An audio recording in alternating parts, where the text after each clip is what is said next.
जय श्री राम। मैं वसंत रावल। आज मैं आपको बताने आया हूं जन्म कुंडली के 12 भाव के ऊपर जब मंगल की 8वीं दृष्टि पड़ती है तो उसका फलादेश क्या होता है। जैसे कि आप सभी को पता है कि जन्म कुंडली के अंदर हम लोग सूर्य को पिता कहते हैं, चंद्र को माता कहते हैं, मंगल को भाई कहते हैं। ठीक उसी प्रकार अगर पूरी कुंडली को एक राज्य माना जाए तो उस राज्य के अंदर सूर्य को राजा कहा जाता है, चंद्र को रानी कहा जाता है और मंगल को सेनापति माना जाता है। जो सेनापति होता है उसके भी दो मुख्य काम होते हैं। एक होता है कि राज्य की सीमाओं की सुरक्षा करना, यानी कि कोई भी शत्रु हमारे राज्य के अंदर घुस न जाए, हमारे राज्य के ऊपर कोई आक्रमण न करे, हमारी सीमाओं को कोई हानि न पहुंचाए। इसीलिए सेनापति का पहला काम है हमारे राज्य की सीमाओं की सुरक्षा करना। सेनापति का दूसरा महत्व का काम है कि अगर हमारे राज्य के ऊपर कोई आपदा, कोई विपदा आ जाए, जैसे कि भूकंप आ जाए, सुनामी आ जाए, साइक्लोन आ जाए और हजारों लोगों को तकलीफें आ जाए, तो उस समय सेनापति अपनी सेना को लेकर वहां पे पहुंच जाता है और जो भी व्यक्तियों को तकलीफ होती है उससे बचाने का प्रयास करता है। अभी हम और एक स्टेप अंदर जाएंगे कि मंगल की टोटल 3 दृष्टियां होती है। एक होती है चौथी दृष्टि, फिर 7वीं दृष्टि और 8वीं दृष्टि। ये तीनों में फर्क क्या है तो सुनिए। मंगल की जो चौथी दृष्टि होती है उसे हम सुरक्षा की दृष्टि कहते हैं। अर्थात मंगल जहां भी चौथी दृष्टि करता है उस भाव की पूरी तरह से वो सुरक्षा करता है। उसके बाद मंगल की जो 7वीं दृष्टि पड़ती है, इससे क्या जाहिर होता है, मंगल जहां भी अपनी 7वीं दृष्टि डालता है उस भाव के ऊपर वो अपना अधिकार जमाता है, अपना प्रभुत्व जमाता है, अपना हक जताता है। यानी उस भाव के प्रति वो बहुत ज्यादा संवेदनशील हो जाता है, बहुत ही ज्यादा पॉजिटिव हो जाता है। उसके बाद आता है मंगल की 8वीं दृष्टि। तो मंगल की 8वीं दृष्टि क्या करती है, जो बाहर वाले लोग हैं, जो हमारे कुटुंब के ऊपर हमें तकलीफें पैदा करने के लिए प्रयास करते हैं, अर्थात जो हमारे शत्रु होते हैं, जो हमारे विरोधी होते हैं, जो हमारे से ईर्ष्या करते हैं, जलन करते हैं, हमारे से नफरत करते हैं और वो हमें तकलीफ देने का जो प्रयास करते हैं, उससे लड़ने वाली होती है 8वीं दृष्टि मंगल की। यानी मंगल बाहरी शक्तियों से लड़ता है। तो इस प्रकार से मंगल की 3 दृष्टियां होती है। अभी हम और एक स्टेप अंदर जाएंगे कि मंगल का फलादेश करते समय हमें टोटल 5 बातों को बहुत ध्यान से देखना होता है। वो 5 बातें कौन कौन सी है तो सुनिए। सबसे पहली बात, हमें जन्म कुंडली के अंदर यह देखना होता है कि मंगल कुंडली का कारक ग्रह है या मारक ग्रह है। एग्जाम्पल के तौर पे अगर किसी व्यक्ति की जन्म कुंडली के अंदर मेष लग्न, कर्क लग्न, सिंह लग्न, वृश्चिक लग्न, धनु लग्न और मीन लग्न हो तो इन लग्न वालों के लिए मंगल कुंडली का कारक ग्रह, योग कारक ग्रह, राजयोग कारक ग्रह होता है और ये मंगल की दृष्टि को बहुत ही शुभ माना जाता है। ठीक उसके अपोजिट जाते हैं कि वृषभ लग्न हो, मिथुन लग्न हो, कन्या लग्न हो, तुला लग्न हो, तो इन लग्न वालों के लिए मंगल कुंडली का मारक ग्रह माना जाता है। और अगर ये मारक कोई खराब स्थिति में कोई खराब ग्रहों के साथ युति प्रतियुति करता हो तो नुकसान भी बहुत ज्यादा करता है। और बाकी के लग्नों के लिए मंगल समभाव होता है, यानी उसकी प्लेसमेंट के हिसाब से फलादेश किया जाता है। अभी और एक आगे जाते हैं। अगर मंगल नीच का होकर अपनी चौथी, 7वीं, 8वीं दृष्टि से कहीं भी देखता हो तो अच्छा फल ना देगा, क्योंकि मंगल खुद नीच का है तो अच्छा फल कहां से देगा। आगे जाते हैं। अगर जन्म कुंडली के अंदर मंगल शनि के साथ युति करके बैठा हो तो वहां पे अस्थि भंग योग बनता है, एक्सीडेंट योग बनता है, ऑपरेशन योग बनता है। या फिर यह भी कह सकते हैं कि जन्म कुंडली के कोई भी भाव के अंदर शनि बैठा हो और उसके ऊपर मंगल की दृष्टि पड़ती है तो वहां पे एक्सीडेंट योग, ऑपरेशन योग, अस्थि भंग योग बनता है। तो ये मंगल की दृष्टि का फल अच्छा न मिलेगा। ठीक, आगे जाते हैं कि अगर मंगल राहु या केतु के साथ युति करके बैठा हो तो अंगारक योग बनता है। उसी प्रकार अगर जन्म कुंडली के कोई भी भाव में राहु या केतु बैठा हो और उसके पर मंगल की दृष्टि पड़ती हो तो भी अंगारक योग बनता है। तो ये मंगल की दृष्टि का फल उतना अच्छा नहीं मिलेगा जितना मिलना चाहिए। और आखिरी में हमें देखना होता है कि मंगल अस्त का तो नहीं है, मंगल कमजोर तो नहीं है। ये सब देखने के बाद मृत अवस्था में हो, बाल्यावस्था में हो, नवमास में नीच का हो, तो फिर उसके फलादेश में बहुत फर्क आता है। ये सारी बातों को ध्यान में रखते हुए हमें मंगल की दृष्टि का फलादेश करना होता है। पिछले वीडियो के अंदर मैंने 1 से 8 भाव का फलादेश बताया था। अभी जो बाकी है वो मैं अभी बताने जा रहा हूं। तो आइए देखते हैं बाकी के भावों का मंगल की 8वीं दृष्टि का फल। अगर मंगल दूसरे भाव में बैठा हो तो वो अपनी 8वीं दृष्टि से भाग्य भाव को देखता है। तो भाग्य भाव से लगती जितनी भी चुनौतियां हैं उसे वो स्वीकार करता है। ये नवम भाव से लगती जो चैलेंजेस है वो उसे स्वीकार करता है। बाहर वाले लोग बहुत ही प्रयत्न करते हैं कि इसका भाग्योदय जल्दी ना हो। ये जब देश विदेश की यात्रा करने जाता हो तो उसमें बहुत सारे विघ्न आए, उसके पिता के साथ उसके टकराव हो, पिता के साथ मतभेद झगड़े हो, पिता के साथ रिश्तों में दरारें पड़ जाए, मिसअंडरस्टैंडिंग बढ़ जाए, तो बाहर वाले लोग पूरी कोशिश करते हैं भाग्य में विघ्न डालने की, पिता के साथ झगड़े हो जाए, वो धार्मिक न हो ऐसी उसकी इंप्रेशन पड़े।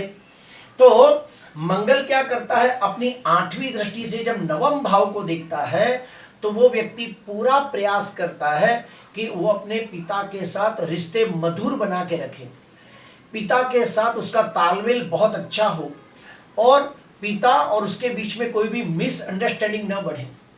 वो धार्मिक बहुत ज्यादा होता है लेकिन बाहर वाले लोग उसे अधार्मिक बताने का प्रयास करते हैं और मैंने देखा है कि उन लोगों का भाग्योदय 28 साल में हो जाता है। और जिसके भी नवम भाव के ऊपर मंगल की 8वीं दृष्टि पड़ती है उनमें और एक बात देखी है कि वो लोग धर्म को तर्क संगत देखते हैं, यानी हर चीज को बहुत ही नाप तोल के आगे बढ़ते हैं। तो मंगल की जब नवम दृष्टि भाग्य भाव पर पड़ती है तो उसे बहुत शुभ मानते हैं। क्यों? क्योंकि काल पुरुष की कुंडली के अंदर नवम भाव के अंदर धनु राशि आती है और धनु राशि का स्वामी गुरु है जिसका मंगल के साथ मित्रता का संबंध है। अभी हम आगे बढ़ेंगे। अगर मान लो किसी व्यक्ति की जन्म कुंडली के अंदर मंगल तीसरे भाव में बैठा हो तो ये मंगल अपनी 8वीं दृष्टि से 10म भाव को देखता है। तो 10म भाव से लगती चुनौतियां उसके सामने आती है, 10म भाव से लगती चैलेंजेस के उसके सामने आती है। जैसे कि उसके जो विरोधी पक्ष है, शत्रु पक्ष है, जो उससे बहुत ही ईर्ष्या करते हैं, जलन करते हैं, नफरत करते हैं, वो लोग पूरी कोशिश करते हैं कि उसके व्यवसाय में, करियर में, उसके प्रोफेशन में कोई ना कोई तकलीफें आए, उसकी उन्नति, प्रगति, विकास न हो, समाज के अंदर उसे मान सम्मान प्राप्त न हो। इसलिए वो लोग पूरी कोशिश करते हैं कि उसकी ही छवि खराब करने का प्रयास करते हैं। लेकिन मंगल अगर कुंडली के अंदर शुभ स्थिति में हो, अर्थात मंगल स्वगृही हो, मित्र क्षेत्री हो, उच्च का हो, और ये मंगल जब यहाँ पे देखता है तो वो सारी चुनौतियों का वो सामना करता है। क्यों? तो उसका कारण बता दूं। मंगल तीसरे भाव का कारक ग्रह माना गया है। तो मंगल जब तीसरे भाव में होता है तो वो बहुत ही शुभ फल देता है और मंगल की 8वीं दृष्टि 10म भाव पर पड़ती है तो 10म भाव में मंगल दिग्बली हो जाता है। तो यहां भी मंगल शुभ हुआ, यहां भी मंगल शुभ हुआ। तो जब मंगल 8वीं दृष्टि से 10म भाव को देखता है तो ऐसे व्यक्ति लोग वो सारी चुनौतियों का डट कर सामना करते हैं और वो लोग अपने दमखम पर अपनी काबिलियत से अब शून्य में से सृजन करने वाले लोग होते हैं और अपने बलबूते पर समाज में मान सम्मान पद प्रतिष्ठा की प्राप्ति करते हैं। और वो लोग हमेशा ये कोशिश करते हैं कि उनके मान सम्मान को कोई ठेस ना पहुंचाए, कोई हानि ना पहुंचाए, उसके पद प्रतिष्ठा के ऊपर कोई लांछन न लगे। इसके लिए वो हमेशा सतर्क रहते हैं और दुश्मनों के हर वार का तगड़ा जवाब देते हैं। उसके बाद आगे बढ़ते हैं। अगर मंगल चौथे भाव में बैठा हो और वो अपनी 8वीं दृष्टि से 11वें भाव को देखता है तो क्या होता है, 11वें भाव से लगती जो जो चीजें हैं उनकी चुनौतियों का सामना करता है, वो चैलेंजेस को स्वीकार करता है। अभी 11वें भाव से क्या क्या देखा जाता है, मित्र को देखा जाता है, हमारे बड़े भाई बहनों को देखा जाता है, बिजनेस का लाभ और फायदे को देखा जाता है। तो ये सब चैलेंजेस उसके सामने आती है। तो जो लोग उसके विरोधी होते हैं, जो लोग उसके शत्रु होते हैं, जो उनके पे ईर्ष्या करते हैं, जलन करते हैं, नफरत करते हैं, बदले की भावना रखते हैं, वो लोग पूरी कोशिश करते हैं कि वो इंसान का उसके बड़े भाई बहनों के साथ हमेशा मतभेद हो, टकराव हो, खिटपीट हो, लड़ाई झगड़े हो और उनके रिश्ते खराब हो जाए, मित्रों के साथ भी मिसअंडरस्टैंडिंग हो जाए, झगड़े हो जाए, मनमुटाव हो जाए। तो बाहर वाले लोग हमेशा प्रयत्नशील रहते हैं कि इस भाव को ज्यादा में ज्यादा खराब किया जाए। लेकिन अगर मंगल स्वगृही हो, मित्र क्षेत्री हो, उच्च का हो, बलवान हो, नवमांश में भी बलवान हो और ये मंगल कुंडली का कारक ग्रह होकर यहाँ पे दृष्टि करता हो तो सारी बातों का तगड़ा जवाब देता है। ऐसे व्यक्ति लोग पूरी कोशिश करते हैं कि वो लोग अपने मित्रों के साथ बहुत ही अच्छा रिलेशन रखते हैं, उसमें कोई भी प्रकार का पॉलिटिक्स नहीं खेलते और बड़े भाई के सुख दुख में हमेशा उनको सहायता करते हैं। कोई भी प्रकार की मिसअंडरस्टैंडिंग हो तो उसको सॉल्व करते हैं और हो सके तो वो पूरी तरह से बड़े भाई बहनों को आर्थिक दृष्टि से, मानसिक दृष्टि से मदद करते हैं और उन रिश्तों को बेहतरीन बनाने का प्रयास करते हैं। व्यापार में जो लाभ और फायदा होता है उसके प्रति भी हमेशा सतर्क रहते हैं। उसके बाद आते हैं आखिरी पॉइंट कि अगर मान लो मंगल पंचम भाव में बैठा हो और ये मंगल अपनी 8वीं दृष्टि से 12वें भाव को देखता हो तो 12वें भाव से लगती चुनौतियां, चैलेंजेस उसके सामने आती है। 12वें भाव से क्या क्या देखा जाता है, हॉस्पिटल, जेल, खर्चा, विदेशागमन, कानून। तो जो हमारे विरोधी होते हैं, जो हमारे शत्रु होते हैं, जो हमारे से ईर्ष्या करते हैं, जलन करते हैं, हमारे से नफरत करते हैं, वो पूरी कोशिश करते हैं कि हमारे खर्चे बढ़ जाए, हमारे पैसे न बचे, हमारे को कायदा कानून से नुकसान हो, हमें बने तब तक कोई जेल यात्रा हो जाए, हमारा कोई एक्सीडेंट हो जाए, हॉस्पिटल में चले जाए। तो ये अगर मंगल स्वगृही, मित्र क्षेत्री, उच्चकाओं के बलवान होकर यहाँ बैठा हो और ये शुभ मंगल कुंडली का कारक ग्रह होकर यहाँ देखता हो तो ऐसे व्यक्ति उन चैलेंजेस को स्वीकार करते हैं और हर तकलीफों का डट कर सामना करते हैं और उसके लिए पूरा प्रयत्न करते हैं कि दुश्मन की हर चाल को वो फेल कर दे। वो लोग हमेशा कोशिश करते हैं कि कहीं भी कोई कायदा कानून, कोर्ट कचहरी के झमेले में न फंसे, किसी से शत्रुता न करे, किसी से मारपीट न करे, कोई भी ऐसा काम न करे जिसकी वजह से जेल में जाना हो, बिना कारण का खर्चा न हो, ये सब का कोशिश करते हैं। और जब विदेश जाते हैं तो बहुत ही सतर्कता से काम करके जाते हैं ताकि विदेश जाके उन्हें कोई तकलीफ न हो।